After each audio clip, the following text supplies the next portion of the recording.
আসসালামু আলাইকুম ওয়া রাহমাতুল্লাহ। ইন্নাল হামদালিল্লাহ ওয়াসসালাতু ওয়াসসালামু আলা মুহাম্মাদিন ওয়া আলিহি ওয়া আসহাবিহি ওয়া মা ওয়ালা, আম্মা বা'দ। সম্মানিত দর্শক শ্রোতা, মুসলিম ভাই ও বোনেরা, মহাগ্রন্থ আল কোরআনের তাফসির বর্ণনা অনুষ্ঠানের আজকে 126তম পর্ব শুরু হতে যাচ্ছে। আজকের এই পর্বে সূরা আল বাকারার 158তম আয়াত নিয়ে সংক্ষিপ্ত আলোচনা করা হবে ইনশাআল্লাহ।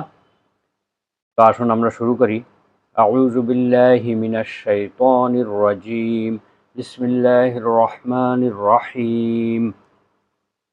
ইন্নাস সাফা ওয়াল মারওয়াতা মিন শাআইরিল্লাহ ফামান হাজ্জাল বাইতা আও ইতামারা ফালা জুনাহা আলাইহি আন ইয়াত্তাওয়াফা বিহিমা وَمَن تَطَوَّعَ خَيْرًا فَإِنَّ اللَّهَ شَاكِرٌ عَلِيمٌ।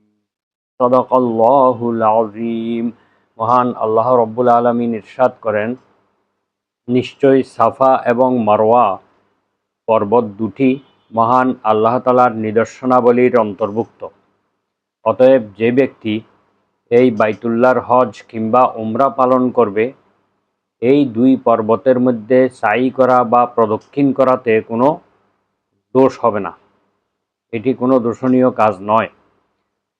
আর যে ব্যক্তি স্বেচ্ছায় কোনো সৎকর্ম সম্পাদন করে, আল্লাহ তাআলা তার এই সৎ কাজের পুরস্কার প্রদান করবেন এবং এই ব্যাপারে আল্লাহ তাআলা সর্বজ্ঞাত রয়েছেন।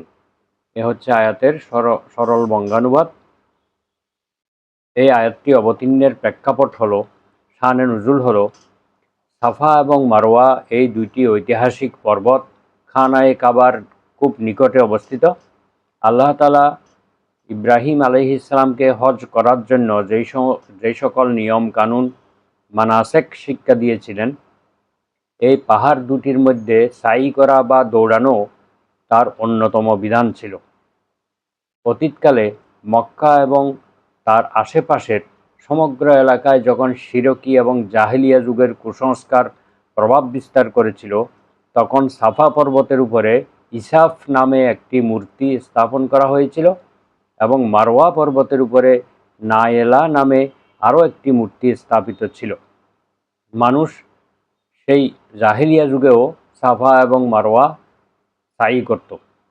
সাফা এবং মারওয়াতে দৌড়িয়ে এসে তারা উক্ত মূর্তিগুলোকে চুম্বন করত এবং তাদের পূজা এবং উপাসনা করত। ইসলামের আবির্ভাবের পর যখন হজের সময় এই পাহাড় দুটি সাই করার ক্ষেত্রে মুসলমানরা এই কাজটাকে অপছন্দ করলেন, যেহেতু জাহেলিয়া যুগে এগুলোকে প্রদক্ষিণ করা হতো, ইসলামী যুগেও কি এগুলো করা হবে কিনা এই সন্দেহবশত মুসলমানরা এই পাহাড় দুটিতে সাই করাকে অপছন্দ করলেন। তখন আল্লাহ তাআলা এই আয়াতটি অবতীর্ণ করেন। আল্লাহ তাআলা বলেন যে এই পাহাড় দুটিতে সাই করা বা প্রদক্ষিণ করাতে কোনো দোষ নেই।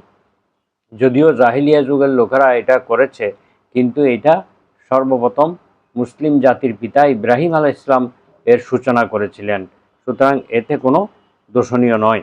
এই প্রসঙ্গে ইমাম শাআবী রাহমাহুল্লাহ বলেন, কানা আলাস সাফা সনামুন ইউকালু লাহু ইসাফুন। সাফা পর্বতের উপরে একটি মূর্তি ছিল, তার নাম ছিল ইসাফ। ও আলাল মারওয়াতে সানামুন ইউকালু লাহু না ইলাহ। আর মারওয়া পর্বতের উপরে একটি মূর্তি ছিল, তার নাম ছিল নায়েলা। ফাকানু ইয়ামসাহুনাহুমা। আর তারা জাহেলিয়া যুগে এই পর্বত দুটিতে প্রদক্ষিণ করার পর এই মূর্তি দুটিকে তারা স্পর্শ করত এবং চুম্বন করত। ফালাম্মা জা আল ইসলামু কারিহাল মুসলিমুনা আইয়াতুফু বাইনাহুমা। যখন ইসলামের আবির্ভাব হলো, তখন মুসলমানরা এই পাহাড় দুটি তাওয়াফ করা বা প্রদক্ষিণ করাকে অপছন্দ করলো। ফাআনজালাল্লাহু তাআলা ইন্নাস সাফা ওয়াল মারওয়াতা মিন শাআইরিল্লাহ। তারপর আল্লাহ তাআলা এই আয়াতটি অবতীর্ণ করেন। এ হচ্ছে আয়াত অবতীর্ণের প্রেক্ষাপট। তো সাফা এবং মারওয়া প্রদক্ষিণ করার বিধান হলো, পবিত্র হজ এবং উমরা পালনকালে নির্দিষ্ট নিয়মে বাইতুল্লাহ শরীফে তওয়াফের পর সাফা এবং মারওয়া পর্বতদ্বয়ের মধ্যে 7 বার সাই বা দৌড়াতে হয়। এটি হজ এবং উমরার বিধানাবলীর মধ্যে অন্তর্ভুক্ত। ইমাম শাফি এবং ইমাম মালিকের মতে এই সাই হজ এবং উমরার অন্যতম একটি রোকন বা ফরজ। আর আমাদের হানাফি মাযহাবের মতে এই সাই করা ওয়াজিব। আর ইমাম আহমদ ইবনে হাম্বল তথা হাম্বলি মাযহাবের মতে এই সাই করা সুন্নত। ঠিক এখানে বলা হয়েছে সাফা এবং মারওয়া এই দুটি পর্বতে সাই করা বা দৌড়ানোতে কোনো দোষ নেই। এই কথার অর্থ কী? হযরত উরওয়া রাদিয়াল্লাহু আনহু আয়েশা রাদিয়াল্লাহু আনহাকে জিজ্ঞেস করেন, ইন্নাস সাফা ওয়াল মারওয়াতা মিন শাআইরিল্লাহ। এই আয়াত দ্বারা জানা যায় যে তওয়াফ না করার কোনো দোষ নেই, তওয়াফ না করলেও কোনো দোষ নেই। তখন আয়েশা রাদিয়াল্লাহু আনহা বললেন, হে বাগিনা, তুমি সঠিক বুঝতে পারোনি। উরওয়া রাদিয়াল্লাহু আনহু আয়েশা রাদিয়াল্লাহু আনহার বোনের ছেলে ছিল, ভাগিনা ছিল। তো তিনি বলছেন, ভাগিনা, তুমি তো সঠিকভাবে আয়াতটির অর্থ বুঝতে পারোনি। তুমি যা বুঝেছো তার বাবার্থ হলো আল্লাহ ইয়াতুফা বিহিমা, এই দুটি তওয়াফ না করলেও কোনো দোষ নেই, তুমি এটাই বুঝেছো। বরং এই আয়াতটি অবতীর্ণ হওয়ার কারণ হলো মাশআল নামক স্থানে মানাত নামে একটি মূর্তি ছিল। ইসলামের আবির্ভাবের পূর্বে মদিনার আনসারেরা এই মানাত নামক এই মূর্তির পূজা করত। যেই ব্যক্তি এই মানাত মূর্তির উপাসনায় দাঁড়াতো সে সাফা মারওয়া পাহাড় দ্বয়ের মধ্যে সাই করাকে দোষণীয় মনে করত। এখন ইসলাম গ্রহণের পর জনগণ রাসূলুল্লাহ সাল্লাল্লাহু আলাইহি ওয়াসাল্লামকে সাফা এবং মারওয়া পাহাড় দ্বয়ের তওয়াফের দোষ সম্বন্ধে জিজ্ঞাসা করলেন যে এই পাহাড়গুলোতে জাহেলিয়া যুগেও তওয়াফ করা হতো, এখন কি আমরা তাই করব? তখন আল্লাহ তাআলা এই আয়াতটি অবতীর্ণ করেন। আর এতে বলা হয় যে তওয়াফে কোনো দোষ নেই। এখন এই তওয়াফকে ত্যাগ করা কারোর জন্য উচিত নয়। সাফা এবং মারওয়ার মধ্যে সাই করার হিকমত হলো, সহিহ মুসলিমে একটা দীর্ঘ হাদিস রয়েছে, যে হাদিসে বলা হয়েছে যে রাসূলুল্লাহ সাল্লাল্লাহু আলাইহি ওয়াসাল্লাম বাইতুল্লাহর তওয়াফ সমাপ্ত করার পর হাজরে আসওয়াদকে চুম্বন করেন। তারপর তিনি বাবুস সাফা দিয়ে বের হন। ওই সময় তিনি ইন্নাস সাফা ওয়াল মারওয়াতা মিন শাআইরিল্লাহ এই আয়াতটি তিনি পাঠ করেন। রাসূল সাল্লাল্লাহু আলাইহি ওয়াসাল্লাম বলেন, আল্লাহ তাআলা যেখান থেকে শুরু করেছেন আমিও সেখান থেকে শুরু করতে চাই। তাই আয়াতে যেমন রয়েছে ইন্নাস সাফা ওয়াল মারওয়াতা, এখানে আগে সাফা পাহাড়ের কথা বলা হয়েছে, তারপর মারওয়ার কথা বলা হয়েছে। তাই আল্লাহ রাসূল সাল্লাল্লাহু আলাইহি ওয়াসাল্লাম সাফা পাহাড় থেকে সাই শুরু করতেন, মারওয়াতে গিয়ে শেষ করতেন। এইভাবে তিনি এই আয়াত অনুযায়ী আমল করেছেন। হাবিবা বিনতে আবি তাজরা রাদিয়াল্লাহু আনহা থেকে বর্ণিত, ক্বালাত, তিনি বলেন, রাআইতু রাসূলুল্লাহি সাল্লাল্লাহু আলাইহি ওয়াসাল্লাম ইয়াসআ বাইনাস সাফা ওয়াল মারওয়া। আমি আল্লাহর রাসূল সাল্লাল্লাহু আলাইহি ওয়াসাল্লামকে দেখেছি সাফা এবং মারওয়ার মাঝখানে দৌড়াতে, সাই করতে, ওয়ান নাসু বাইনা ইয়াদাইহি, আর অন্যান্য মুসলমানেরা তার সামনে ছিল, ওয়াহুয়া ওয়ারাআহুম, আর রাসূল সাল্লাল্লাহু আলাইহি ওয়াসাল্লাম তাদের পিছনে ছিলেন, ওয়াহুয়া ইয়াসআ হাত্তা আন্নী লা আরা রুকবাতাইহি তাজুরু বিহি ইজারাহু মিন শিদ্দাতিস সাই। দৌড়ের মহানবী সাল্লাল্লাহু আলাইহি ওয়াসাল্লামের দৌড়ের প্রচণ্ডতায় বা প্রবলতায় তার লুঙ্গি বাতাসে নড়াচড়া করছিল। ওয়াহুয়া ইয়াকুলু, আর তিনি বলতেছিলেন, ইসআউ, তোমরা দৌড়াও, ফাইন্নাল্লাহা কাতাবা আলাইকুমুস সায়া, আল্লাহ তাআলা তোমাদের জন্য দৌড়ানোকে লিখে রেখেছেন বা দৌড়ানোকে তোমাদের জন্য আবশ্যক করেছেন, তোমরা দৌড়াও। এভাবে তিনি বলতেছিলেন, আর বাতাসে তার কাপড় নড়তেছিল। এই হাদিসটি দ্বারা ওই সকল আলেমগণ দলিল হিসেবে পেশ করেছেন যারা সাফা এবং মারওয়াতে সাই করাকে ফরজ বা হজের রোকন হিসেবে মনে করেন। ইব্রাহিম আলাইহিস সালামকে হজ পালন করার জন্য এই সাফা মারওয়া সাই করার শিক্ষা দেওয়া হয়েছিল। এখানে হাজেরা আলাইহিস সালামের 7 বার প্রদক্ষিণই হচ্ছে সাফা এবং মারওয়ার দৌড়ানোর মূল উৎস।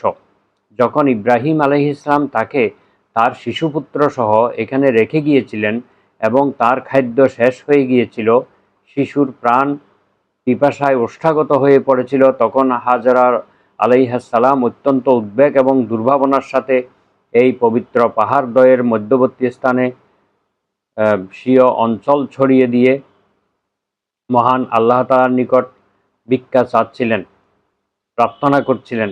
অবশেষে মহান আল্লাহ তাআলা তার দুঃখ, চিন্তা, কষ্ট এবং দুর্ভাবনা সব কিছু দূর করে দিয়েছিলেন।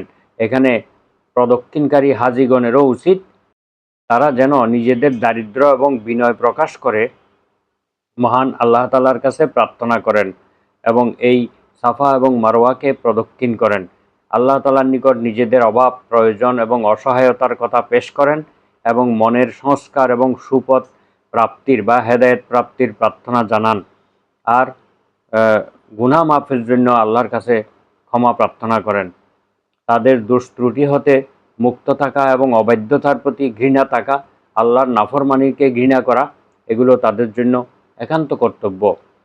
তাদের কর্তব্য হবে তারা যেন স্থিরতা, সওয়াব, মুক্তি এবং মঙ্গলের জন্য, কল্যাণের জন্য আল্লাহ তাআলার কাছে প্রার্থনা করেন, আল্লাহ তাআলার নিকট আরজ করেন তিনি যেন তাদেরকে অন্যায় এবং সকল পাপরূপ সংকীর্ণ পথ থেকে সরিয়ে উৎকর্ষতা, ক্ষমা এবং সওয়াবের তৌফিক দান করেন। যেমন তিনি হাজরার অবস্থাকে এদিক থেকে ওদিকে সরিয়ে দিয়েছিলেন, অর্থাৎ খারাপ অবস্থাকে ভালো অবস্থায় পরিণত করে দিয়েছিলেন। অতঃপর আল্লাহ তাআলা বলেন, ওয়ামান তাতাওয়া খায়রান ফাইন্নাল্লাহা শাকিরুন আলিম। যে ব্যক্তি স্বেচ্ছায় অতিরিক্ত কোনো সৎ কাজ করবে আর তার এই সৎ কাজের পুরস্কার অবশ্যই দেওয়া হবে এবং আল্লাহ তাআলা এই বিষয়গুলো অবগত রয়েছেন। অর্থাৎ 7 বার প্রদক্ষিণের স্থলে কেউ যদি 8 বার বা 9 বার প্রদক্ষিণ করে কিংবা নফল হজ এবং উমরার জন্য সাফা মারওয়ার তওয়াফ করে, আবার আল রাজি রহমাহুল্লাহ প্রমুখ একে সাধারণ রেখেছেন, প্রত্যেক সওয়াবের কাজই অতিরিক্তভাবে করে। অর্থাৎ তারা বলেছেন যে